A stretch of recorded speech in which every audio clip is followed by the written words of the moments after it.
Hello everyone, welcome to my channel. This is Priya Bhargav. Today we are going to do a subsection of Unit 1. Unit 1 is from Block 2 MPC 004, that is MAPC first year students. This video is for you guys. I have already done two subsections from this unit, that is current research on social influence. This I am done with.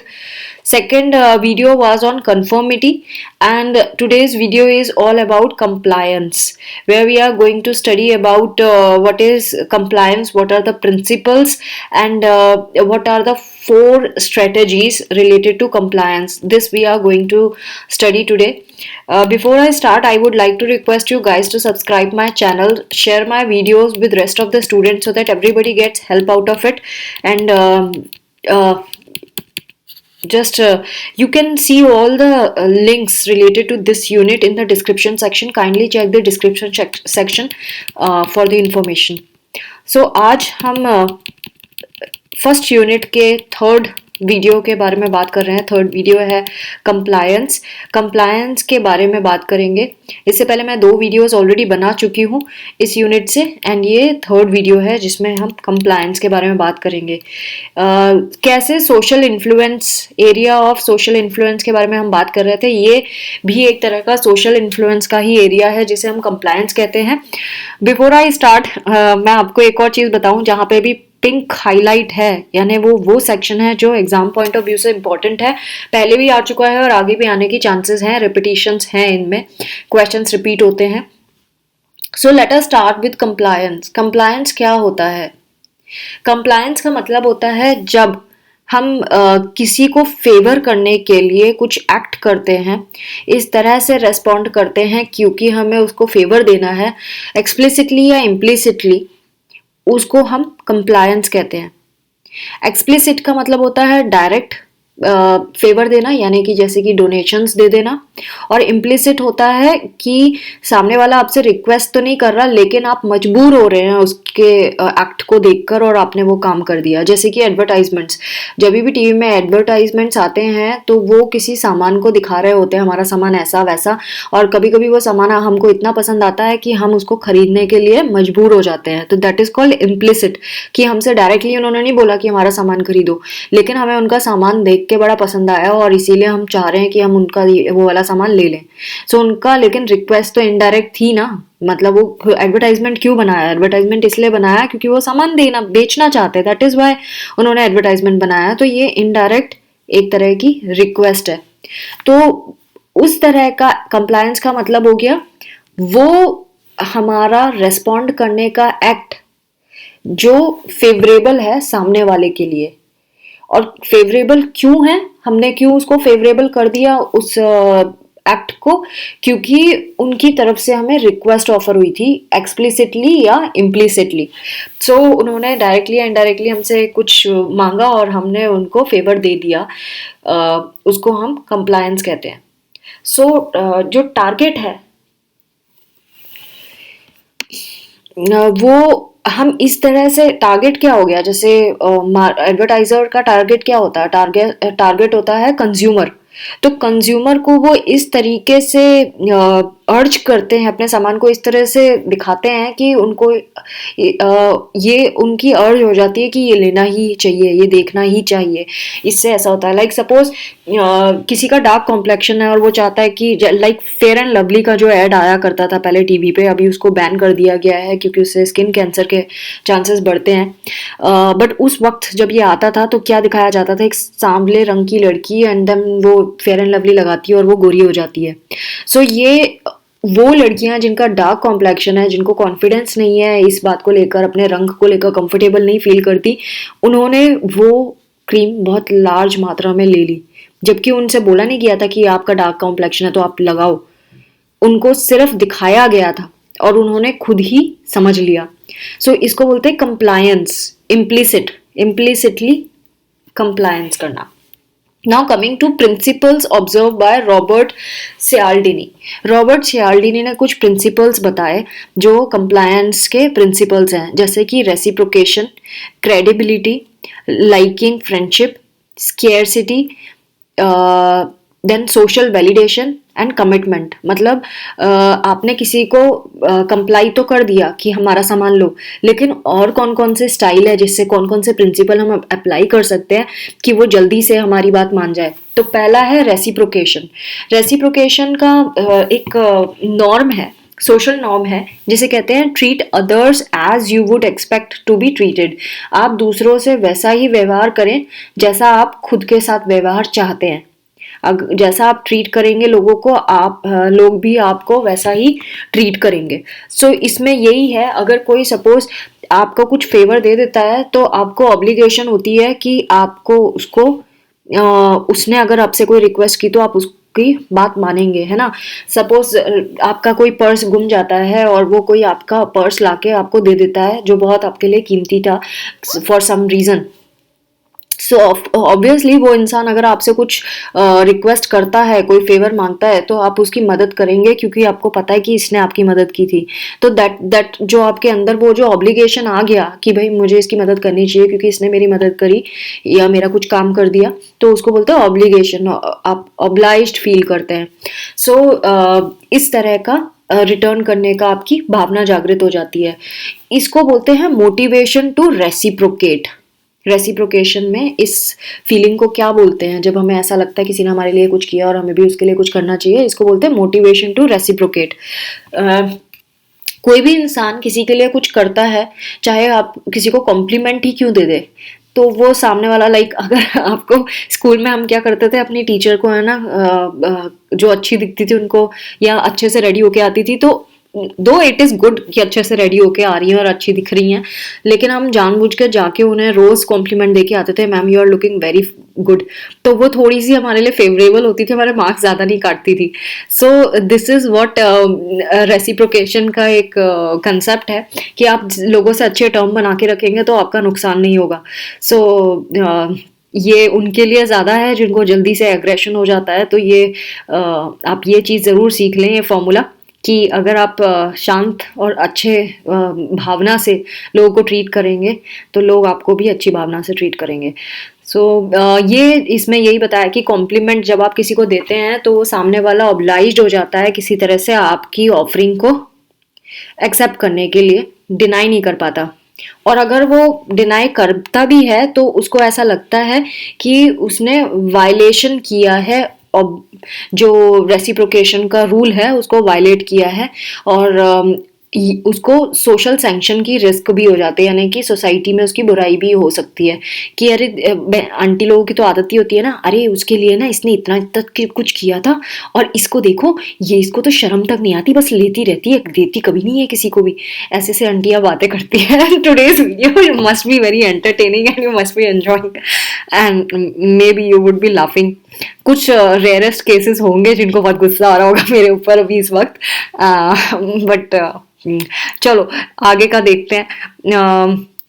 So guilt arousal भी हो जाता है जब आप किसी के को reciprocate नहीं कर पाते। तो जब आप कंप्लायंस इस वजह से भी इंक्रीज हो जाती है कि गिल्ट ना हो। जो लोग जल्दी गिल्टी फील करने लगते हैं, लाइक सपोज मैंने आपको कुछ फेवर दिया और इन रिटर्न मैंने आपसे कुछ मांगा और आपने नहीं किया, तो आप में से कुछ लोग ऐसे भी होंगे जिन्होंने नहीं किया, उनको गिल्टी फील होना शुरू हो जाएगा कि हाय हमने क्यों नहीं किया, हमें करना चाहिए था, हमें करना चाहिए था। बहुत देर तक मन में कुछ ना कुछ कचोटता रहता है। सो ऐसे लोग जिनको गिल्ट जल्दी महसूस होता है, वो ऐसे लोग हैं जो कंप्लाई करते हैं रिक्वेस्ट्स को बहुत जल्दी, कंपैरेटिवली दूसरों के कंपैरिजन में जल्दी कंप्लाई कर लेते हैं। या अगर हम उन्हें बोल दें, और ख़ास तौर से अगर ये समाज सेवा के ऊपर हो, जैसे कि अगर हमने बोल दिया ठीक है, लाइक मैंने भी बीच में ये चीज़ किया है क्योंकि मैं करती हूँ, अंडर प्रिविलेज बच्चों को भी पढ़ाती हूँ, और इन बिटवीन मैंने सोचा भी था कि मैं अपने वीडियोस के थ्रू जो अर्निंग होगी वो उनकी हेल्प के लिए यूज़ करूँगी, और मैंने कुछ टाइम डाला भी, फिर मैंने कहा कभी, फिर मैंने हटा दिया, अब मैं नहीं डालती हूँ इन वीडियोज़ में, बिकॉज समवेयर आई थॉट कि कहीं किसी को गलत मैसेज ना लगे ये चीज़, इसीलिए मैंने डालना छोड़ दिया। So let us proceed further. इसमें एक एक्सपेरिमेंट बताया जहाँ पे दो कंडीशंस थी, कुछ सब्जेक्ट्स थे, कुछ सब्जेक्ट्स मतलब कुछ लोग थे जिनको क्वेश्चन के आंसर्स देने थे दो कंडीशंस में। अगर आंसर रॉन्ग दिया जाएगा तो ए कंडीशन में उन ऐसे लोग जो पार्टिसिपेंट थे वो शॉक एडमिनिस्ट्रेटर थे और उन्होंने ए कंडीशन में शॉक दिया। दूसरे में वो पार्टिसिपेंट थे जो विटनेस कर रहे थे उस शॉक वाली कंडीशन को।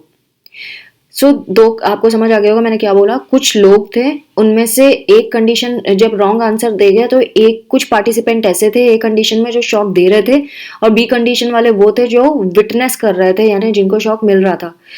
इसमें ये पता चला कि जो लोग शॉक दे रहे थे, कंडीशन ए के जो शॉक दे रहे थे, उनको ज़्यादा गिल्टी फील हो रहा था और इसीलिए उन्होंने जल्दी कंप्लाई किया, जबकि जो बी सेक्शन वाले थे जो जिनको खुद को लग रहा था शॉक, उनको उन्होंने कम कंप्लाई किया। तो यानी जिनको गिल्ट फील होता है वो जल्दी कंप्लाई करते हैं।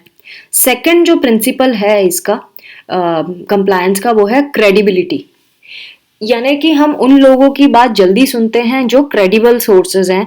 हम उनकी रिक्वेस्ट या उनकी बात को जल्दी मान लेते हैं जो एक्सपर्ट होते हैं, जिनकी नॉलेज होती है या जिनकी एबिलिटीज या स्किल्स हमें पता होती है, या हम ऐसे बोले कि वो जो लोग क्रेडिबल होते हैं। आपने देखा होगा जब एड्स आते हैं तो सेंसोडाइन के एड में सबसे पहले ये देखा था, वाइट कोट पहना के डेंटिस्ट, रियल डेंटिस्ट को बिठाते हैं। आई एम नॉट श्योर वो रियल होते हैं या ऐसे ही होते हैं, आम आदमी कोई होता है।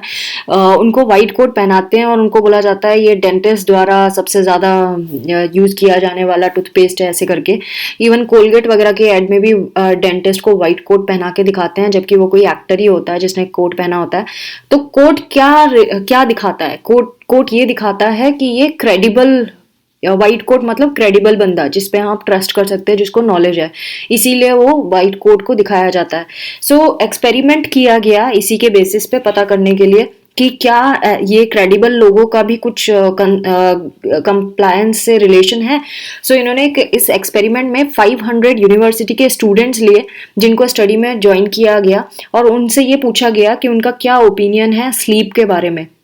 पहले स्टेज में स्टूडेंट्स को अपना ओपिनियन देना था कि ऑप्टिमम लेंथ कितनी होनी चाहिए स्लीप की, और एवरेज रिजल्ट जो इनकी स्टडीज में आया वो आया 8 hours, about 8 hours.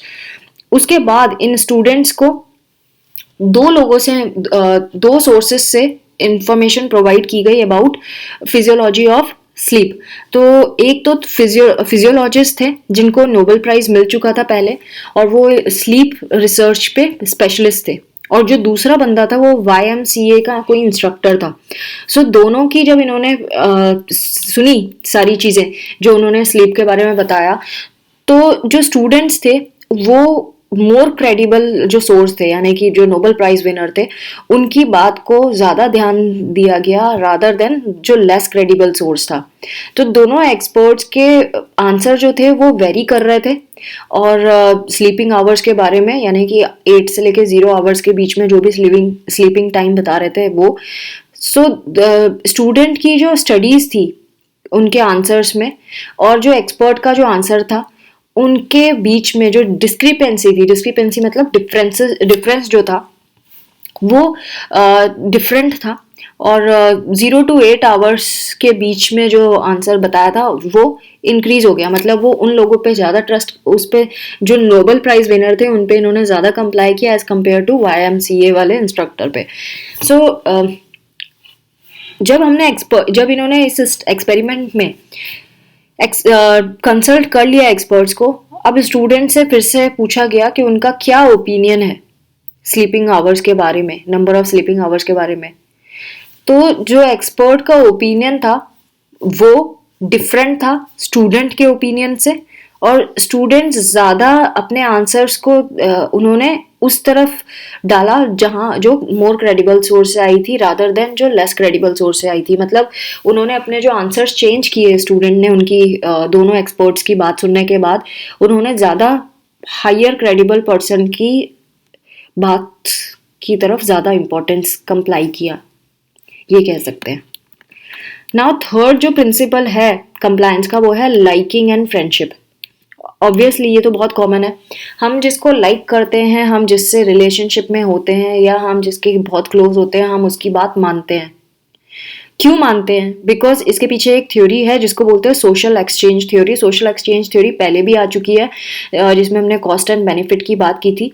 Social exchange theory कहती है ह्यूमन रिलेशनशिप्स बनने का क्या मतलब होता है। ह्यूमन रिलेशनशिप्स तब बनती हैं जब कॉस्ट एंड बेनिफिट एनालिसिस के बाद और ऑल्टरनेटिव जो भी हैं उनको कंपैरिजन के बाद ही ह्यूमन रिलेशनशिप्स बनती हैं। यानी हम किसी से रिलेशनशिप्स तभी बनाते हैं जब हमें फ़ायदा ज़्यादा और कॉस्ट कम लगती हो, और जितने भी हमारे पास अवेलेबल ऑप्शंस हैं उनमें से जो बेस्ट ऑल्टरनेटिव होता है वही हम चूज़ करते हैं। ये सोशल एक्सचेंज थ्योरी का लॉजिक है। सो ये अगर आप देखिए, जो लोग पढ़ते हैं, जो इंटेलिजेंट इंटेलिजेंट भी नहीं कहूँ, इंटेलिजेंट जो नॉलेजेबल लोग होते हैं, वो जनरली इमोशंस को बहुत आसानी से कंट्रोल कर पाते हैं क्योंकि उनको लॉजिक पता होता है इसके पीछे। जो रियल लाइफ में लॉजिक है वो यही है, सोशल एक्सचेंज थ्योरी का। आप मार्केट में जाते हैं, आपके पास बहुत सारी बकेट्स रखी हैं, आप सबसे बेस्ट उस आपका जो बजट है उसके अंदर जो सबसे बेस्ट अवेलेबल होगी आप वही तो खरीदेंगे। आप सस्ती क्यों खरीदेंगे? रिलेशनशिप्स में भी ऐसे ही होता है। अगर आपके बहुत सारे दोस्त हैं या आपको बहुत सारे दोस्तों में से भी आप सबसे क्लोज उसके होंगे जो आपके जैसे है, या आपको जिससे ज़्यादा फ़ायदा होता है और नुकसान कम होता है, आप उससे ज़्यादा दोस्ती रखेंगे। सो ऐसे ही ह्यूमन रिलेशनशिप्स, जो इंटीमेट रिलेशनशिप्स होती हैं, उनमें भी यही, स्पेशली जब मैरिज प्रपोजल की बात आती है तभी भी ये चीज़ देखी जाती है। तो लॉजिकली करेक्ट आंसर्स पता होना चाहिए हमें, इससे हर्ट कम होते हैं हम। सो कॉस्ट बेनिफिट एनालिसिस और सोशल एक्सचेंज थ्योरी में दूसरा आता है कंपैरिजन ऑफ ऑल्टरनेटिव्स, कि जितने भी हमारे ऑल्टरनेटिव्स हैं उसमें उनको भी हम कंपेयर करते हैं, तो सबसे ज़्यादा बेस्ट जो होता है जिसमें ज़्यादा बेनिफिट कम कॉस्ट लगती है वही हम चूज़ करते हैं। वही इसमें बताया है कि हम उस इंसान पे ज़्यादा भरोसा करते हैं जो हमारे जैसा मोर फेवरेबल होता है। ये सेल्समैन इस प्रिंसिपल को यूज़ करते हैं। जब भी हम किसी पे ट्रस्ट करना शुरू करते हैं तो हम ज़्यादा ऑब्लाइज्ड हो जाते हैं कि उसी के हिसाब से हम करें, और वो जो बोलता है वो हम मान जाते हैं। एक एक्सपेरिमेंट हुआ, डेनिस ने 2006 में किया था। 115 females and 94 male undergraduate students के ऊपर किया था, और उनको रिक्वेस्ट किया गया था कि क्वेश्चनियर को कंप्लीट किया जाए, और उनसे ये पूछा था उन्हें अपने पार्टनर से कितने डिग्री का इंटीमेसी है ये उनको बताना है। तो जो पार्टिसिपेंट्स थे उनसे और भी कुछ पूछा गया था। क्या पूछा गया था? उनसे पूछा गया था 32 बिहेवियरल चेंज मैसेजेस।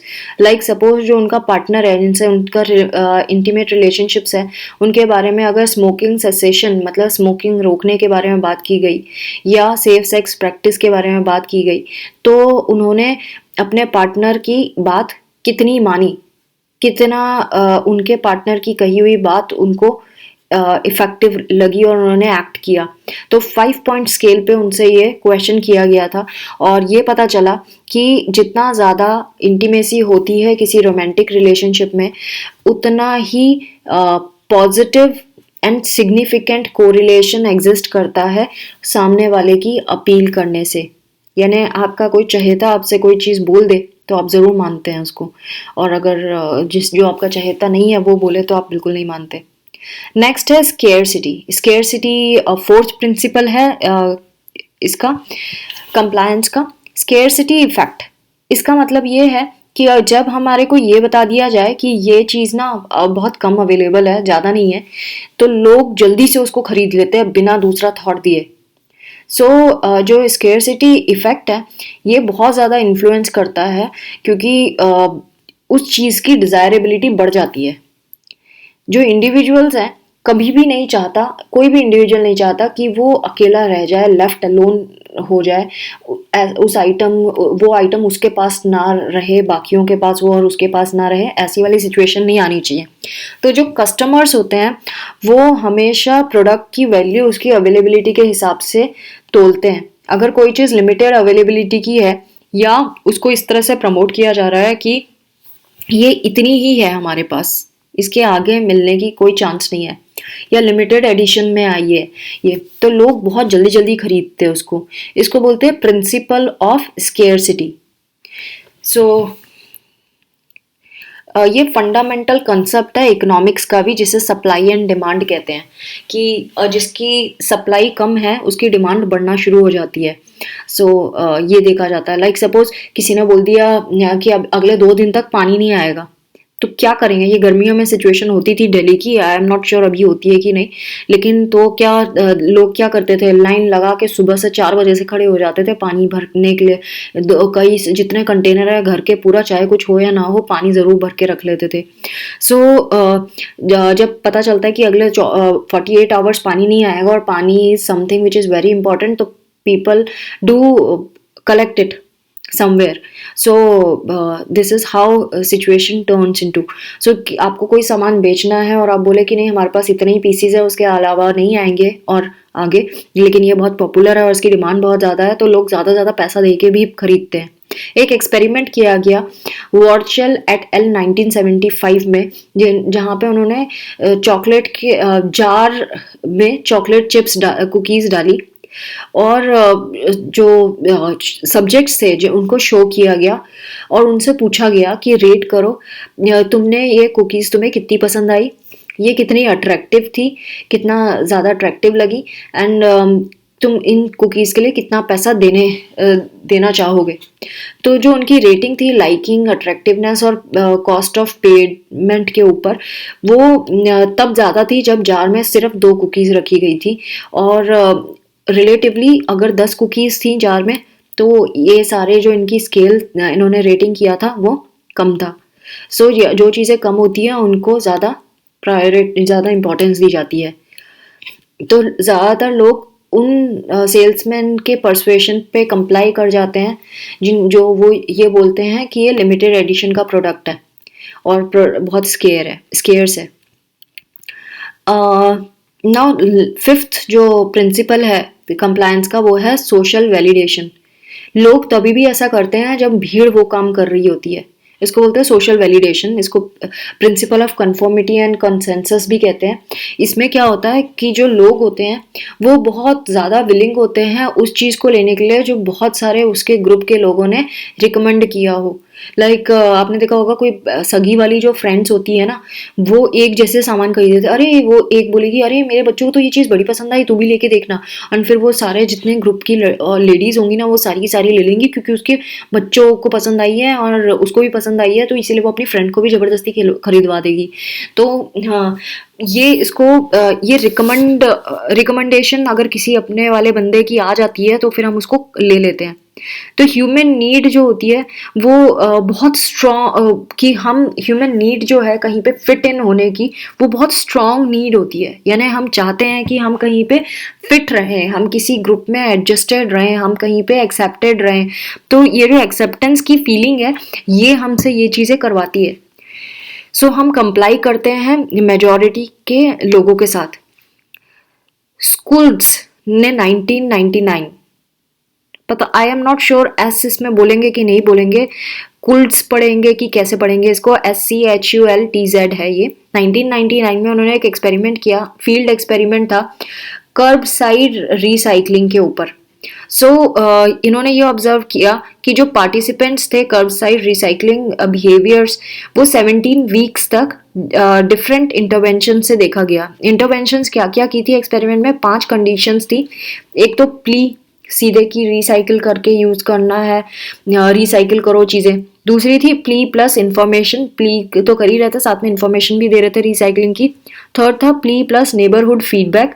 नेक्स्ट था प्ली plus individual household feedback, and next था और ये कंट्रोल कंडीशन में भी ऑब्जर्व किया जाता है। ये सारी चीज़ें की जा रही थी एक्सपेरिमेंट में। ये पता चला कि जो प्ली प्लस नेबरहुड फीडबैक था कंडीशन थी, जिसमें सब्जेक्ट्स ने सबसे ज़्यादा मटेरियल कलेक्शन दिखाया और ड्यूरेशन सबसे ज़्यादा ड्यूरेशन तक का दिखाया।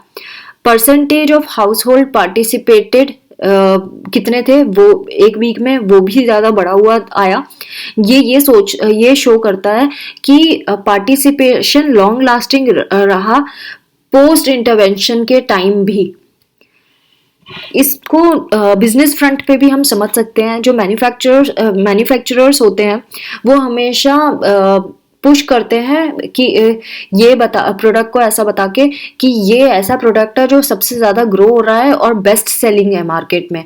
आपने देखा होगा ये तो अमेजोन जैसी साइट्स भी करती हैं। अगर आप फ्लिपकार्ट देख लें या कोई भी, उसमें ऊपर लिखा रहता है बेस्ट सेलिंग साइड में। तो ये भी सेलिंग एक स्ट्रेटेजी होती है जिसमें जो कस्टमर होते हैं वो उसको पढ़ते हैं कि बेस्ट सेलिंग लिखा है तो ज़रूर इसमें कोई बात होगी, इतने सारे लोग। तो हर्ड बिहेवियर भी कहते हैं इसको, कि हम लोगों को देख के कॉपी कर मारते हैं कि लोगों ने किया हम भी करेंगे।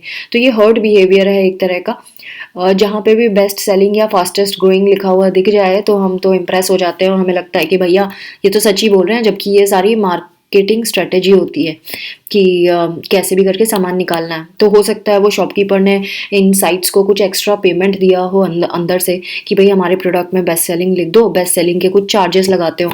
हमें नहीं मालूम अंदर की बात क्या होती है, मुझे भी नहीं मालूम, I am not sure, but I am just guessing कि ऐसा हो सकता है कि अमेजोन या दूसरी जो कंपनीज हैं वो ऐसा करती हो कि कुछ ऑफर देती हो सेलर्स को कि भाई आप हमें एक्स्ट्रा दे दो पर्क्स, एंड हम ऐसा मेंशन कर देंगे and customers will buy your product, your sale would increase. So this can happen. So ऐसी अगर हम प्रोवाइड करते हैं इंफॉर्मेशन दूसरों को तो वो जल्दी से कंप्लाई हो जाते हैं इस प्रिंसिपल के ऊपर। सिक्स्थ जो है वो है कमिटमेंट। कमिटमेंट में क्या होता है कि हम किसी स्टोर में के कुछ कार्ड खरीद लेते हैं। जैसे बिग बाजार में भी आपने देखा होगा कि वहाँ पे वो लोग क्या करते हैं कि कुछ 12,000 की मेंबरशिप ले लो, 10,000 दो और 12,000 की शॉपिंग करो, ऐसा वाला कार्ड रहता है इनका जो साल भर चलता है। सो इस तरह की जो कार्ड और बोनसेस मिलते हैं, जैसे ऐसे ही जो SBI कार्ड हो गया या HDFC बैंक के कार्ड हो गए, उसमें 10% का कैशबैक मिल जाता है। पेटीएम वाले भी ऐसे ही निकालते हैं कैशबैक का। तो ये इससे क्या होता है, इससे आप उसके परमानेंट कस्टमर बन जाते हैं क्योंकि आपको फायदा हो रहा है उससे, और आप उससे कमिटेड हो जाते हो कि भाई हाँ ठीक है हमारी मेंबरशिप है, हम कहीं कहीं और क्यों जाए दूसरी जगह, है ना। तो ये भी एक सेंसिबल एक्शन ही है। I am not saying it, I am not against it, but I am just saying कि ये कंप्लायंस का प्रिंसिपल है कि ऐसा क्यों करती है। क्या इतनी बड़ी जो शॉप्स हैं, इतने बड़े बड़े मार्केट्स हैं, बिग बाजार जैसे बड़े बड़े हैं ये, तो क्या ये अपना नुकसान कराएंगी? ये अपना नुकसान नहीं करा रही हैं, इनको कभी नुकसान नहीं होता, इनको कभी नुकसान हो ही नहीं सकता। ये सिर्फ इसीलिए करते हैं क्योंकि ये अपने कस्टमर्स को बांध के रखना चाहते हैं कि वो कहीं और ना भाग जाए। Now next is 4 compliance strategies. 4 compliance strategies जो है ये बहुत इंपॉर्टेंट है। ये आती है अकेले अकेले भी आती है और वैसे एक साथ भी आ सकती है। Foot in the door technique, इसमें FITD कहते हैं इसको, ये कंप्लायंस टैक्टिस है। इसमें क्या करते हैं, किसी पर्सन को एक बड़ी रिक्वेस्ट को मनाने से पहले एक छोटी रिक्वेस्ट की जाती है। जब वो छोटी रिक्वेस्ट के लिए मान जाता है फिर उससे बड़ी रिक्वेस्ट की जाती है, और इसको बोलते हैं foot in the door technique. तो छोटी रिक्वेस्ट के बाद बड़ी रिक्वेस्ट कर लेना। जैसे कि यहाँ पे एक एक्सपेरिमेंट किया गया जहाँ पे कैलिफोर्निया की बात है ये। कैलिफोर्निया में जो हाउसवाइफ्स हैं उनसे टेलीफोन करके साइकोलॉजिस्ट्स ने एक रिक्वेस्ट की और उनसे कहा, वेट अ सेकेंड, ओके, उनसे कहा कि हमें कुछ लेडीज से कुछ क्वेश्चन के आंसर चाहिए हाउस होल्ड प्रोडक्ट्स के बारे में जो वो प्रोडक्ट्स यूज करते हैं। तो उन्होंने दे दी क्योंकि फोन पे एक ही बात थोड़ी देर के लिए तो बात करनी थी उनको। 3 दिनों के बाद वो साइकोलॉजिस्ट ने अगेन उनसे कहा कि हम 5 से लेकर 6 लोग आपके घर में भेजना चाहते हैं। 2 घंटे वो आपके हाउस होल्ड प्रोडक्ट्स को देखेंगे, स्टोरेजेस को चेक करेंगे, एंड उसके बाद जो भी अगर वो अलाउ करे तो ऐसा करना चाहते हैं। सो इस इन्वेस्टिगेशन में ये पता चला कि वो लेडीज 2 गुना टाइम ज्यादा मान गई जिनसे पहले टेलीफोन पे बात की गई थी। यानी टेलीफोन पे पहले इनके बारे में उनसे पूछा गया हाउस होल्ड प्रोडक्ट्स के बारे में, एंड देन उसके बाद 3 दिन बाद उनके यहाँ बंदे भेजे गए। वो लोग ट्वाइस एग्री, 2 गुना ज्यादा एग्री हो गई थी इस परमिशन के लिए कि घर पे आके 2 घंटे के लिए करो। लेकिन जिन लेडीज से टेलीफोन पे कोई बात नहीं हुई, उन्हें डायरेक्टली उनसे 2 घंटे की रिक्वेस्ट की गई, वो नहीं मानी। सो ये इस स्टडी से पता चलता है। इसको बोलते हैं foot in the door tactics. ये बहुत सही काम करती है, और खास तौर से तब जब ये प्रो सोशल रिक्वेस्ट हो, यानी कि किसी के फायदे की बात की जा रही हो तब। सो ये टेक्निक 2 जगह पे और यूज़ की जा सकती है, ईमेल के थ्रू भी की जा सकती है और फेस टू फेस रिक्वेस्ट में भी की जा सकती है। जैसे कि इन्होंने कुछ एग्जांपल दिए हैं कि अगर आपको मान लो अपनी फ्रेंड के यहाँ स्टे करना है, नाइट स्टे करना है, तो आप पहले बोलोगी क्या मैं उसके यहाँ चली जाऊँ 1 घंटे के लिए खेलने के लिए। उसके बाद थोड़ी देर बाद बोलोगे क्या मैं उसके यहाँ आज रात के लिए रुक जाऊँ। तो ऐसे करके आप छोटी रिक्वेस्ट से बड़ी रिक्वेस्ट कर देते हो। आप अपने दोस्त से भी ऐसे, ये कुछ और एग्जाम्पल उन्होंने दिए हैं, जैसे कि 1 दिन के लिए किसी से कार मांगते हो, उसके बाद अगली बार जब मांगते हो तो उसको बोलते हो वीकेंड के लिए कार दे दो। फिर एक और इसमें बोला है कि किसी से बोलते हो आपकी पिटिशन साइन कर दो, एंड उसके बाद बोलते हैं अच्छा आप डोनेट भी कर दोगे क्या। देन एक और इनमें रिक्वेस्ट की बात करी है कि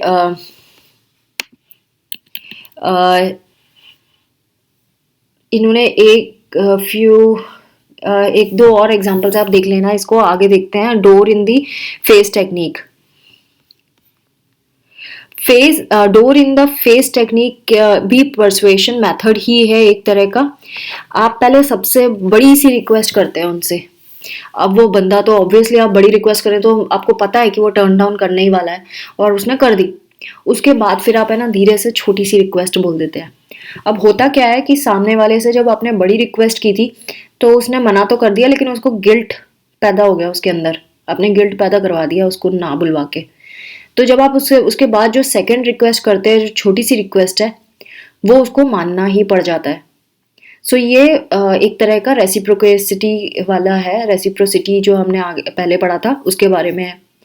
एक नेगेटिव रेस्पॉन्स जो है वो इस तरह का सेंस ऑफ डेप्थ या गिल्ट पैदा कर देता है, इस वजह से ऐसा होता है। सो ये जो पहली रिक्वेस्ट जो उसने मना की थी वो रेफरेंस पॉइंट होता है सेकंड ऑफर के लिए। एक एक्सपेरिमेंट किया गया इसमें, जिसमें सियालडिनी ने किया था ये एक्सपेरिमेंट। उन्होंने कुछ स्टूडेंट्स वॉलंटियर करने के लिए बोले कि वो जुविनाइल डिलिक्वेंट्स जो होते हैं, यानी कि जो जुविनाइल बच्चे होते हैं, जो टीनेजर होते हैं, टीनेजर नॉन सोशल किड्स, मतलब जो गैर कानूनी काम करते हुए पकड़े गए या कुछ ऐसा इलीगल चीज़ों में पकड़े गए, वो वाले टीनेजर्स, उनको काउंसिल करने के लिए रखा गया था, और उनको 2 घंटे के लिए बाहर लेके जाना था। और स्टूडेंट्स को बोला गया कि आप लोग लेके जाओगे 2 घंटे के लिए, और 2 साल तक, एक वीक में 2 घंटे के लिए लेके जाना है, और 2 साल तक ऐसा करना है। सो जब उन्होंने मना कर दिया तो उनको ये बोला कि ठीक है, तुम ये मत करो, तुम ऐसा करो कि उन्हें 1 दिन की जू ट्रिप के लिए ले जाओ। तो वो 50% तैयार हो गए। लेकिन अगर ये चीज़ उनको ऐसा करने के लिए इनमें से ये पता चला कि 50% तो तैयार हो गए उनको जू ले जाने के लिए, और 17 ऐसे थे जो सिर्फ जू जाने के लिए तैयार हो गए, वो उनको अटेंड नहीं करेंगे। यहाँ पे चैपरॉन करके वर्ड आया। चैपरॉन का मतलब होता है उनको अटेंड करना, उस ग्रुप को हैंडल करना, कंट्रोल करना, ऐसा। यानी कि आप जब बड़ी रिक्वेस्ट करते हैं और बड़ी रिक्वेस्ट वो मना कर देते हैं, छोटी रिक्वेस्ट पे मान ही जाते हैं लोग। इन्होंने यहाँ पे बताया है कि आप किसी से कोई ऑर्गेनाइजेशन में 1000 रुपीज़ डोनेशन का बोले, अगर वो मना कर देते हैं तो आप अगर दोबारा उन्हें बोले कि चलो ये 10 रुपये दे दीजिए, 1000 नहीं देना, तो आप दे ही देते हैं मजबूर होकर। ऐसा ही आप किसी से काम के लिए हेल्प मांगते हैं, तो बहुत ज़्यादा काम के लिए कोई मना कर दे तो आप फिर उससे बोलते हैं अच्छा इतनी सी हेल्प कर दो, ज़्यादा नहीं तो। नेक्स्ट है लो बॉल टेक्निक। लो बॉल टेक्निक जस्ट उल्टी है। इसमें आप पहले, ये भी एक तरह की परसुएशन एंड सेलिंग टेक्निक है, जिसमें जो सर्विस हम ऑफर करते हैं वो बहुत अच्छी सर्विस होती है, और लेकिन उसको लो प्राइस में ऑफर किया जाता है, सो दैट वो सामने वाला अपना प्रॉफिट देखते हुए उसको ले ले, और फिर धीरे से उस चीज़ का प्राइस रेज कर दिया जाता है अगली बार, सो दैट वो मना भी नहीं कर पाता, क्योंकि उसको ऑलरेडी वो सब उस सर्विस की आदत हो गई होती है, या उसको अच्छी लग रही होती है वो सर्विस। तो ये चीज़ें हम देख सकते हैं। वो अट्रैक्टिव होती थी इसीलिए पहले ले लिया, एंड बाद में आपने जब उसका प्राइस बढ़ा दिया तो वो बंदा पीछे भी नहीं हट पाएगा। तो इस तरह से हम इसमें ऐसा करते हैं। और इसमें इन्होंने एक और चीज़ बताया कि जब आप ऐसा आपको मैक्सिमाइज करना है इस बाइंग इन को, तो आप इसको वर्बली भी बुलवा सकते हैं उनसे और पब्लिक कमिटमेंट भी करवा सकते हैं हैंड शेकिंग से या डाउन पेमेंट से उसी वक्त, तो वो इंसान बाद में पीछे नहीं हटता। जैसे कि आजकल हॉलीडे की स्कीम्स जो निकलती हैं या रिसोर्ट की स्कीम निकलती है कि आप इसकी मेंबरशिप ले लो रिसोर्ट्स की और साल भर घूमो, वो लोग भी यही करते हैं, आपको खाने पे बुलाते हैं, आप खाने की लालच में चले जाते हैं वहाँ पे और फिर वो आपको अच्छी अच्छी चीज़ें दिखाते हैं, ऐसा होगा आपको, ये हम फ्री भी दे रहे हैं, आप जल्दी से उसको साइन कर देते हैं और उसके बाद फिर आप साल भर के लिए उसमें फंस जाते हैं और धीरे धीरे वो अपनी सर्विसेज या तो कम कर गए होते हैं या उसमें कुछ और महंगा चीज़ें बता देते हैं, कुछ ऐसी चीज़ें। सो आप लेकिन मना नहीं कर पाते क्योंकि आपने मेंबरशिप ले ली होती है और आपके पास ऑप्शन नहीं बचता कुछ, सो एग्रीमेंट्स चेंज कर देते हैं वो। सो एक एक्सपेरिमेंट इसमें किया गया जिसमें इन्होंने ऐसा किया कि उन्होंने स्टूडेंट्स को बोला एक्सपेरिमेंट में पार्टिसिपेट करने के लिए, उनको 56% को, जैसे ही बच्चों को जब बोला कि आपको एक्सपेरिमेंट में पार्टिसिपेट करना है तो 56% तैयार हो गए बच्चे। उनको जब वो तैयार हो गए उसके बाद उन्हें बताया गया कि उन्हें सुबह 7 बजे सुबह के पहुंचना है इस स्टडी के लिए वॉलंटियर्स को के लिए। 95% का ये है ऊपर वाला, जिसमें 56% पहले एग्री हो गए थे जिनको टाइम का नहीं पता था, उनको टाइम बताया गया 7 AM। 7 AM जब टाइम बता दिया गया वो 7 AM आए और 7 AM आने वाले जो वॉलंटियर्स थे वो कौन कौन थे, जो 56 एग्री हुए थे उनका 95%, और जिनको पहले ही बता दिया गया था कि 7 बजे से उठना होगा कि आप पार्टिसिपेट करने के लिए तैयार हैं, तो ओनली 24% ऐसे थे जो पार्टिसिपेट करने के लिए तैयार हुए। तो friends this was all about compliance जो हमने आज किया। अब सिर्फ लास्ट टॉपिक इस यूनिट का बचा है जिसको जो ओबीडियंस के ऊपर है, जिसको हम नेक्स्ट वीडियो में कवर करेंगे। आई होप आपको ये वीडियोस यूजफुल लगते हैं, अगर ऐसा है तो सब्सक्राइब करना, शेयर करना और कमेंट करना ना भूलें। Thanks for watching, take care of yourself, bye bye.